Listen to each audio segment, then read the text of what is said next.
Welcome to Love Lies Chronicles. I'd love to know what you think. Every comment helps me make the next story better. Subscribe to stay tuned. You know that moment when a single word changes everything? When you realize the person you've built a life with sees you as nothing more than a burden? That moment came for me on a Thursday evening over a dishwasher. My wife Claire and I were in the kitchen. I had just loaded the dishwasher after dinner when she walked over and opened it. "Grant, seriously?" She sighed. "The plates are facing the wrong way. Again." I looked at the dishes. They were clean. They would get clean. Does it really matter which way they face? Yes, it matters. Water needs to hit them properly. She started rearranging everything I had just loaded. I felt that familiar tightness in my chest. I was trying to help. Help would be doing it right the first time instead of making more work for me. "Claire, come on. It's just dishes." She spun around. "It's never just dishes with you, is it? It's the laundry I have to rewash. It's the bills you organized last month that I had to completely redo. It's everything. I do plenty of things right. Do you?" Her voice went cold. "Because from where I'm standing, you're useless. Absolutely useless." The word hit me like a slap. I went silent. She kept going. "What? It's true. I have to redo everything you touch. You can't do one simple thing without me having to fix it." I stood there for a moment, letting her words sink in. Then something shifted inside me. Something I hadn't felt in years. Clarity. I stood up slowly. "Then you won't miss me being useful to someone else." Her eyes widened. "What?"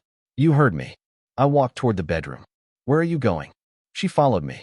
"Grant, this is ridiculous. You're being dramatic." I pulled out a duffel bag and started packing. "Clothes, toiletries, phone charger. What are you doing?" Her voice had an edge of uncertainty now. "I'm being practical. You said I'm useless. So I'll take my useless self somewhere it won't bother you. You can't just leave over a fight about the dishwasher." I stopped and looked at her. "This isn't about the dishwasher, Claire. This is about that word. Useless. You meant it." I was frustrated. "I didn't mean it like that." "Yes, you did." I zipped the bag. "And we both know it." I walked past her to the front door. She stood in the hallway, arms crossed, watching me. "Fine. Leave. Go cool off. You'll be back tomorrow when you stop being so sensitive." I opened the door. "Maybe I will. Maybe I won't." I left our apartment in Capitol Hill and drove to the airport hotel. The DoubleTree had availability. I booked a room for 3 nights, though I suspected I'd need longer. Sitting on the generic hotel bed, I replayed the argument in my mind. Not just tonight's argument. Years of arguments. Years of sighs and eye rolls and corrections. Years of feeling like I was never quite good enough. The word useless kept echoing in my head. I had spent 7 years trying to be the husband Claire wanted. We met 9 years ago through mutual friends. Dated for 2 years before getting married. Those first few years of marriage were good. Or I thought they were. But gradually, something changed. She became more critical. More dismissive. I told myself it was work stress. Life pressures. Normal relationship stuff. So I tried harder. I took on more household tasks. I anticipated her needs. I adjusted myself to avoid her irritation. And tonight, I learned what she really thought of all that effort. Useless. My phone buzzed. A text from Claire. "This is childish. Come home so we can talk like adults." I didn't respond. 10 minutes later, "Fine. Be that way." I set my phone on the nightstand and stared at the ceiling. For the first time in years, I felt something I hadn't expected. Not anger. Not even hurt, really. Just clarity. I needed to know if this was who Claire really was. Or if tonight was just a bad night. By Friday morning, I had a plan. I would observe. Pay attention to how Claire talked about me when she thought I wasn't listening. See if tonight's cruelty was an anomaly or a pattern. I texted Claire, taking a few days to think. "Need space." Her response came immediately. "This is childish. Come home so we can talk like adults." I didn't reply. That afternoon, I checked our shared calendar. Claire had plans Friday evening with friends. Meeting at Oddfellows Cafe on 10th Avenue at 7. I knew that group. Her college friends. Women she'd known for years. I arrived at Oddfellows at 6:30. Found a corner booth with a good view of the room. Ordered dinner and opened a book as cover. Claire arrived right at 7 with 3 other women. I recognized them. Amy, Rachel, and Nina. Nina was Claire's old college roommate. They took a table across the room. None of them noticed me. I could hear their conversation clearly. They started with normal chit-chat. Work complaints. Weekend plans. Then Amy asked, "So where's Grant tonight?" I thought he'd be joining. Claire laughed. "Oh, he's having a moment. We had a fight, and he dramatically packed a bag and left." "Seriously?" Nina leaned forward. "About what?" "The dishwasher. Can you believe it? I told him he loaded it wrong, again, and he got all sensitive about it." Rachel raised her eyebrows. "The dishwasher? That's intense." "Right? But that's Grant. Everything is a big production. He's so sensitive." My stomach tightened, but I kept my expression neutral, eyes on my book. "What did he say?" Amy asked. "I might have said he was useless at household stuff. Which, let's be honest, he kind of is. And he took it so personally. Packed a bag, said something about being useful somewhere else." Claire mimicked my voice mockingly. The table laughed. "Where did he go?" Rachel asked. "Some hotel, probably. He'll be back by tomorrow once he stops pouting. He always comes back." I felt something cold settle in my chest. The certainty in her voice. The comfort with which she mocked me. Nina's voice was quieter. "You called him useless?" "Oh, don't start with me too. You know how he is. He means well, but he's just not good at things. I have to manage everything." "That must be exhausting," Amy said. "You have no idea. It's like having a child sometimes. I have to check everything he does. The bills, the laundry, the shopping. He can't do any of it without me supervising." "Why don't you just let him do things his way?" Rachel asked. "Because then nothing gets done right. And I'm the one who has to live with the consequences." Nina shifted in her seat. "Has he always been like this?" Claire paused. "I don't know. Maybe I didn't notice at first. Or maybe I've just gotten better at seeing his limitations. Either way, it's frustrating as hell." "Do you think he'll actually stay away?" Amy asked. "Please. He's probably sitting in some hotel room right now figuring out how to apologize to me. That's how this always goes. He messes up. I call him on it. He gets hurt. Then he comes crawling back." More laughter. Nina's voice was tight. "That seems kind of harsh, Claire. I'm just being honest. Look, I love Grant, but he's not exactly capable. You know?" "Capable of what?" Rachel asked. "Of handling adult responsibilities without hand-holding. Of being someone I can rely on instead of someone I have to manage. Of being useful." She emphasized that last word. The same word from last night. I set cash on my table and left before they could see me. In the parking lot, I sat in my car and watched through the window. Claire was laughing, animated, relaxed. More alive than I'd seen her in months. She wasn't stressed because of me. She enjoyed complaining about me. That realization changed everything. Saturday morning, I woke up with unusual clarity. I checked my phone. 5 texts from Claire. "Are you done being dramatic yet? This is ridiculous. I have errands to run and need you to watch the apartment." "Fine, ignore me. You're being childish." Not one apology. Not one moment of reflection. Just demands and dismissals. I spent the morning looking at our shared social media. Claire's posts about me over the years formed a pattern. "Love my husband, but he tried to cook dinner tonight." Keyword, tried. Grant tried to help with laundry. The whites are now pink. Date night. Even though he forgot the reservation again. Every post framed me as lovable but incompetent. Every post got laughs and sympathy for Claire. Every post reinforced the narrative that she was the capable one tolerating my inadequacy. I closed social media and decided to get out of the hotel room. Sitting here analyzing everything wasn't helping. I drove to Discovery Park, one of the places Claire and I used to visit early in our relationship. Back when she still smiled at me. Back when my presence seemed to make her happy instead of irritated. Walking the trails alone, I passed couples holding hands. Families with children. People who seemed genuinely happy to be together. Had Claire and I ever been like that? Or had I been so focused on trying to make her happy that I never noticed she wasn't? An older couple passed me, laughing at something. The woman touched her husband's arm affectionately. Such a small gesture. When was the last time Claire had touched me like that? With affection instead of correction? I sat on a bench overlooking Puget Sound and watched the ferries cross the water. People coming and going. Starting journeys. Ending them. I pulled out my phone and looked at old photos. There was one from our wedding day. Claire was laughing, looking up at me like I was everything she wanted. What changed? When did I go from being everything to being useless? Or had I ever been everything? Maybe I'd always been a project. A work in progress that never quite progressed enough. I checked our shared calendar again. Claire had lunch scheduled with Nina on Sunday. Nina, the one who seemed uncomfortable during Friday's conversation. The one who pushed back, even slightly, on Claire's mockery. That evening, Claire texted, "When are you coming home?" I replied, "When I'm ready." This is getting old, Grant. What exactly is getting old? The drama. The sensitivity. Just come home. Did you mean what you said? That I'm useless? I was frustrated. You know how I get. That's not an answer. Can we not do this over text?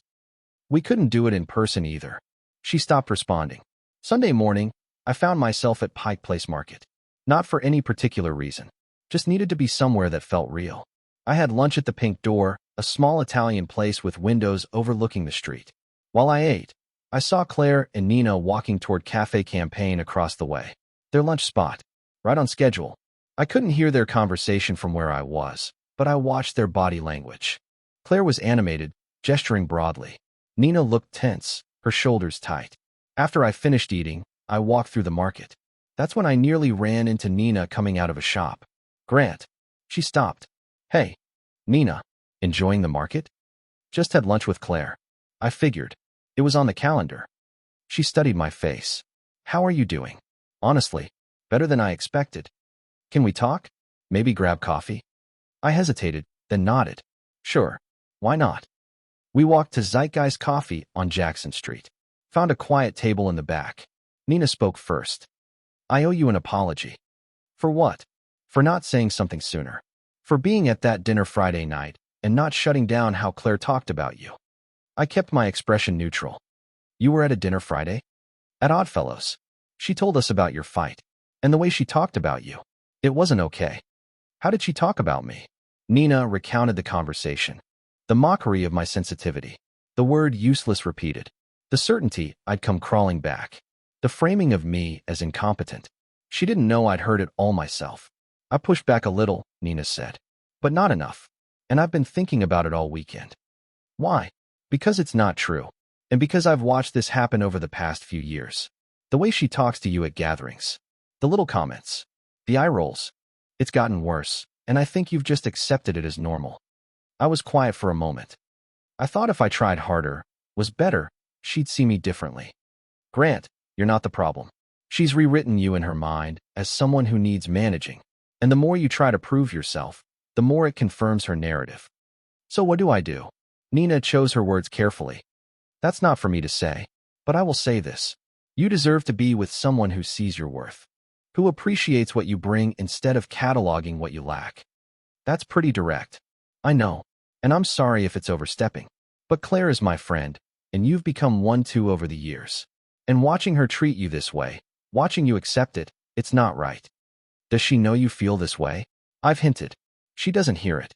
She's convinced she's the reasonable one, and you're overly sensitive. I stared at my coffee. "Can I ask you something?" "Sure." "When you look at me, what do you see?" She seemed taken aback. "What do you mean?" "Claire sees someone useless. Incompetent. What do you see?" Nina took a breath. "I see someone who's been trying so hard to be enough for someone who keeps moving the goalposts. I see someone kind, who actually listens when people talk. I see someone who's been slowly disappearing because he's been told he's not good enough." She paused. "And I see someone who deserves so much better than that." The weight of her words settled between us. "Thank you for that," I said. "I mean it. I know you do. That's what makes it matter." Nina stood to leave. "I should go? But Grant, whatever you decide, don't go back just because it's easier. You've spent 7 years making yourself smaller. Maybe it's time to remember who you actually are." After she left, I sat alone with my coffee. Her words replayed in my mind. More importantly, her perspective validated everything I'd been realizing.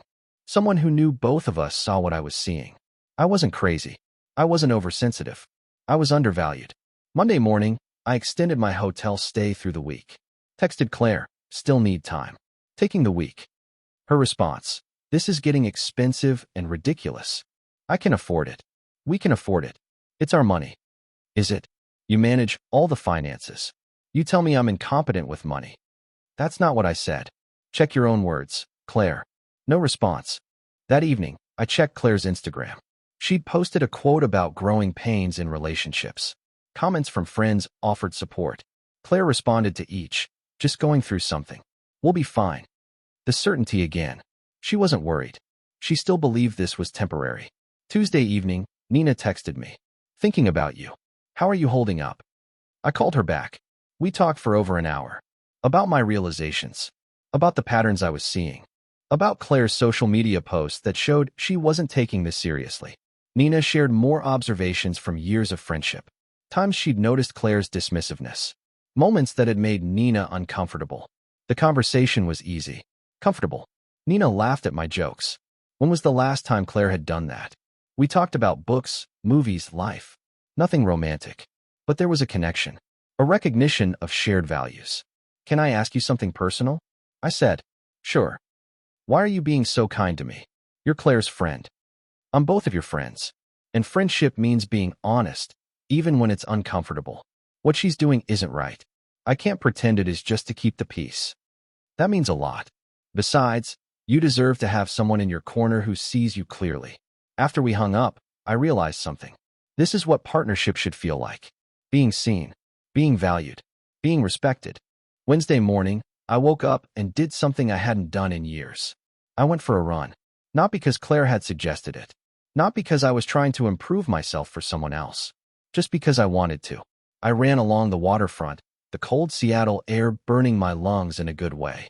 My legs protested at first, but I pushed through. When was the last time I'd done something just for myself without considering how Claire would react? When I got back to the hotel, sweating and exhausted, I felt more alive than I had in months. I stood in the shower and thought about the past week. How much had changed? How much I had changed. The old Grant would have gone home by now, would have apologized, would have convinced himself that Claire was right and he needed to try harder. But I wasn't that Grant anymore. I got dressed and checked my phone. Claire had texted at 6 in the morning. I miss you. Please come home. 3 words that used to have power over me. Now they just felt hollow. Wednesday afternoon, Nina texted, "Want to grab lunch? I'm working from Fremont today." We met at Revel on North 36th Street. The conversation flowed naturally. We talked about childhood, dreams, disappointments. Nina shared her own relationship history. A long-term boyfriend who took her for granted. I settled for someone who didn't appreciate me. Took me too long to leave. I told her more about my marriage. The gradual erosion of myself. How I'd stopped recognizing who I was. You became who she told you to be, Nina said. That's not love, that's manipulation.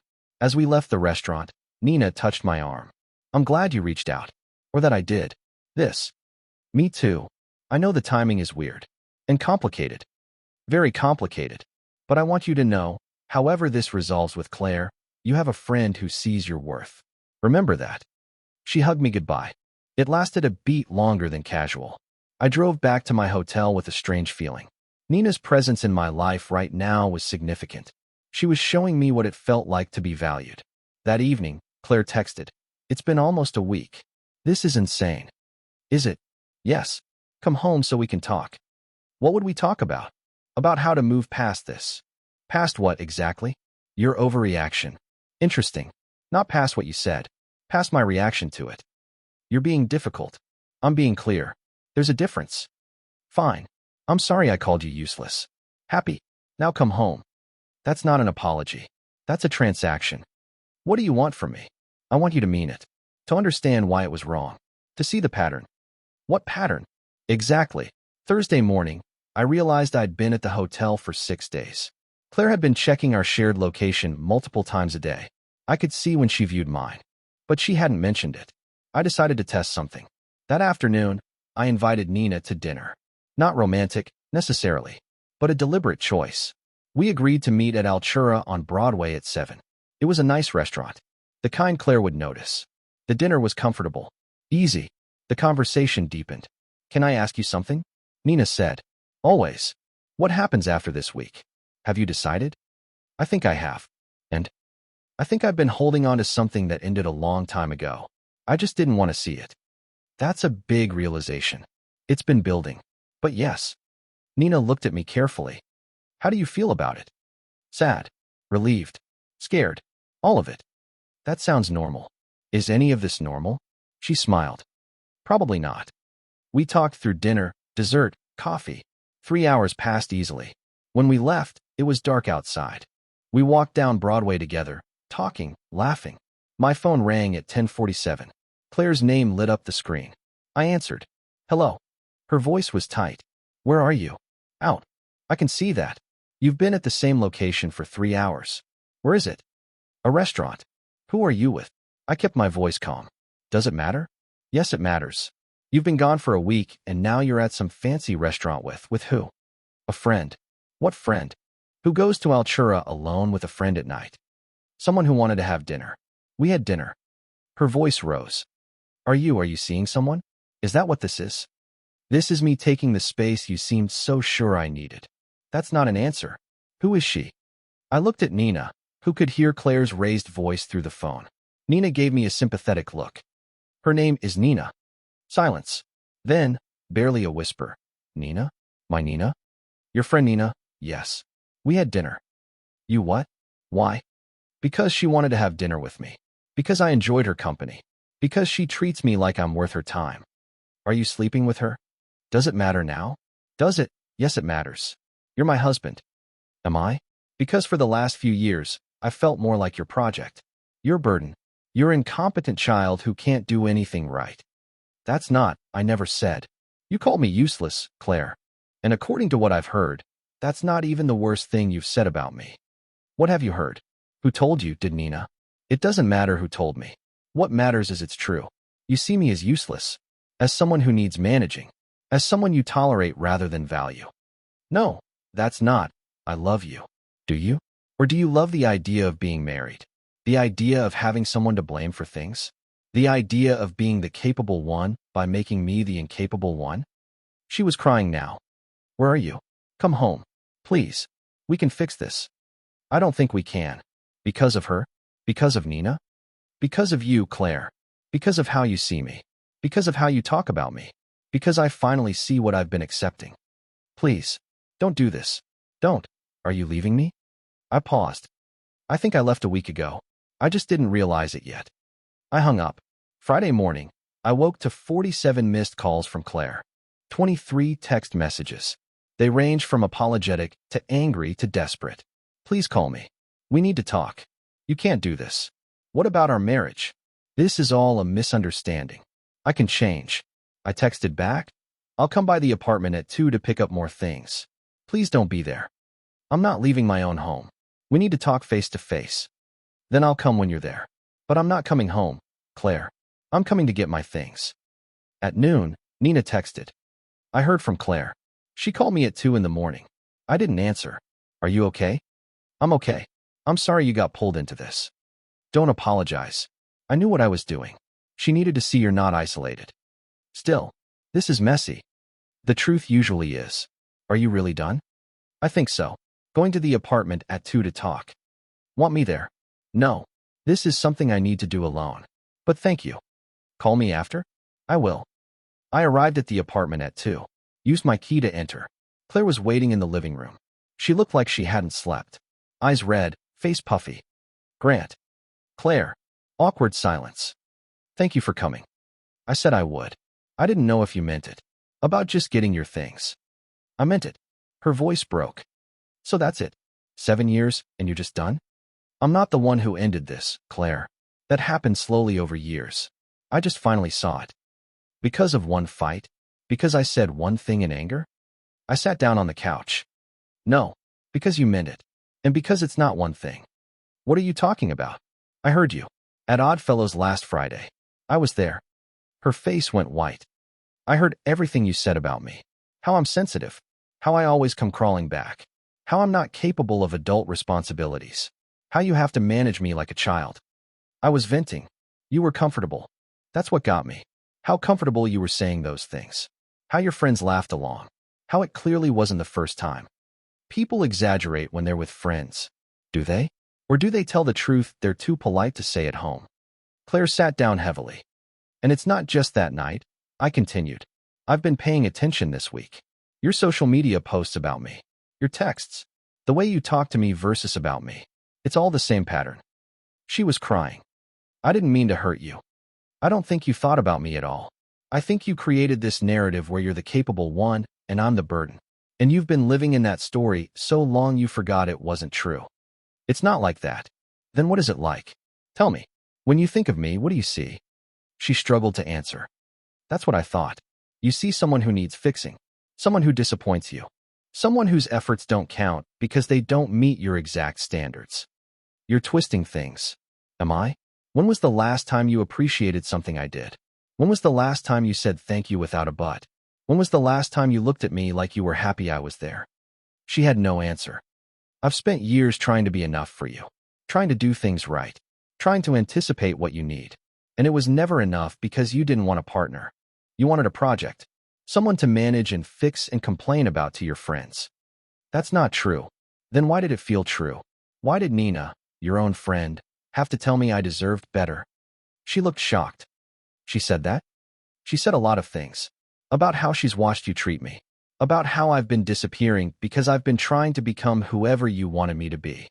She has no right. She has every right. She's been watching this happen for years, just like I've been living it. Long pause. Claire's voice was quiet. Are you sleeping with her? No. But you want to. I want to be with someone who sees me as valuable, who appreciates what I bring instead of cataloging what I lack, who treats me like a partner instead of a disappointment. Whether that's Nina or someone else or no one for a while, I don't know. But I know it's not this. We can go to counseling. We can fix this. Can we? Because that requires you to see that there's a problem. And I don't think you do. I think you see a dramatic husband who's overreacting to one word. I see more than that. Do you? Then tell me. Right now? Tell me what you value about me. Not what you wish I was. Not what you think I could be. What I actually am. She opened her mouth. Closed it. Nothing came out. I stood up. That's what I thought. She grabbed my arm. Wait. Please. Don't do this. I gently removed her hand. You did this, Claire. Every time you rolled your eyes. Every time you corrected me in front of people. Every time you told your friends how useless I am. You did this. I can change. I can be better. Maybe you can. But I can't spend more years being your practice run. I can't keep shrinking myself to fit into your narrative. I can't keep being the useless husband you're so patient to tolerate. She collapsed onto the couch, sobbing. I'm going to pack my things. I'll be out of your way soon. Where will you go? Somewhere I'm appreciated. Somewhere I'm valued. Somewhere I can remember who I am. Is it Nina? Are you going to her? It doesn't matter where I'm going. What matters is I'm not staying somewhere I'm seen as useless. I walked to the bedroom. She followed, watching from the doorway as I packed. Books, clothes, personal items. 7 years of accumulated life. I love you. I paused. I think you love the idea of being married. I think you love having someone to blame when things go wrong. I think you love feeling superior by comparison. But love me? The actual me? I don't think you know who that is anymore. If you ever did. I finished packing 2 large bags.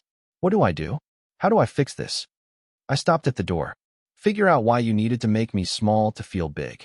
Figure out why you couldn't appreciate what you had. Figure out how to be someone's partner instead of their manager. And then maybe you'll be ready for someone else. But that someone isn't me. Not anymore. I left. Claire stood in the doorway, watching me load bags into my car. I didn't look back. 3 weeks later, I'd moved into a short-term furnished apartment in Belltown. Filed for separation. Started the legal process. Claire had been texting sporadically. Apologetic, then angry, then apologetic again. I didn't engage much. What was there to say? Nina had been a good friend through it all. We'd had coffee a few times. Dinner once. Nothing romantic yet. Maybe never. But she saw me.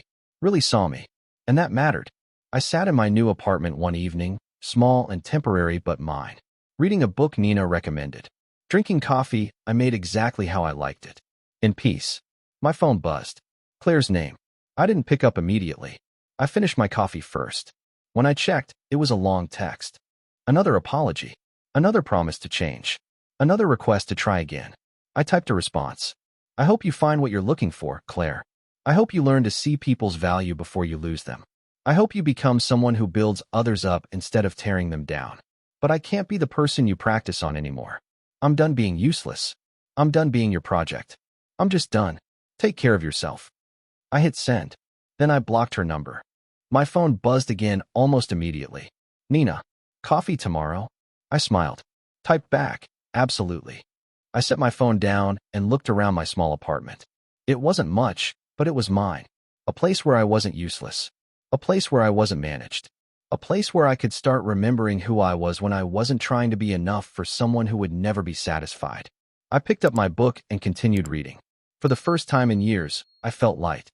Dear listeners, that's our ending. If it resonated, subscribe to support the channel. See you next time.